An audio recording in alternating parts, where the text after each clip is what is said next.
Dhe do të është prezent në një takim gjithë struktura LDK është akomodim. Shkon viti është me strukturën e LDK-s, shkon në qytetet të tjera, se po i bën publike, do më thonë, zonja Osmani po i bën publike takimet me qytetarët dhe kurdo që e din se struktura LDK-s është e vjetër, do më zëshmisht do i njofë është dikur që ka qenë ish deputet i LDK-s që është akoma struktur, apo që është deputet aktual, apo që është kryetar komun i LDK-s, ajo nuk mund të mohohet dhe gjithashtu del në takime, i bjen që do më zëshmisht ka filluar që në një mënyrë ose një tjetër, deputetët aktual, po zotri Lutfi Aziri që ishte prezent, dhe gjithë këta do thotë japin sinjale edhe kanë përgatitur terrenin që zonja Osmani do jetë pjesë e LDK-s se mund të rikthehej. Se qysh dhe tek, kështu të kemi diskutuar, Visokun mendoj që tashmë janë bërë edhe kalkulimet politike se kur do jetë numri 1 dhe 2.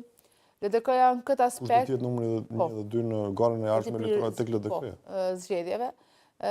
Ka menduar mirë politikisht në aspektin politik sepse LDK-ja vërtet nuk kanë numri më të mirë të votave në zgjedhjet e fundit.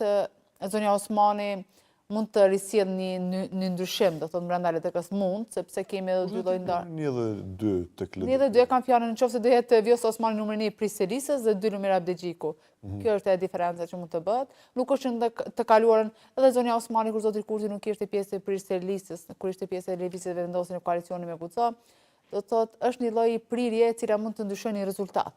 Më së shumti që i konvenojnë zgjedhjet, do thoja, për të ndryshuar përqindjen e LDK-ja, se sa e si matjet sigurisht. Për shkak të situatës që ka. Për shkak të kur po flitet që po thonë çka nëse shkojmë zgjedhje s'ka për ndryshuar asnjë gjë, nuk është e vërtetë, sepse ka ndryshuar. Ne do thotë që ka një lloj pezmatimi ta quajmë të qytetarëve të cilët kanë besuar në binomin Kurti dhe Osmani. Kjo nuk mund të mohohet, që kanë besuar që rrugtimi i tyre politik kryeministër presidenti do të vazhdoj. Dhe e dyta që ka të bëjë fatmirësisht riaktivizimi i kuvendit, ka nxjerrë në pa dhe ato që sot pitemi ne publikisht, zhgënjimet apo lodhjet e qytetarëve me gjithë politika ditore të përditshme që neve po hasmi në zhvillimin ekonomik, në aspektin energjetik, në aspektin e derivateve. Domethënë këto kanë filluar tash të prekin aktivizimi i opozitës, fatmirësisht që si PDK-ja, sidomos kohëve të fundit, po kemi edhe nga LDK-ja që ka deputet të zëshëm kundër kësaj qeverie për çështjen energjetike dhe çështje të tjera, janë publike ato, dhe besonëm që qytetari ka filluar të reflektojë dhe të kuptojë vërtet që ka disa probleme të cilat shteti jo nuk është të funksionuar siç duhet.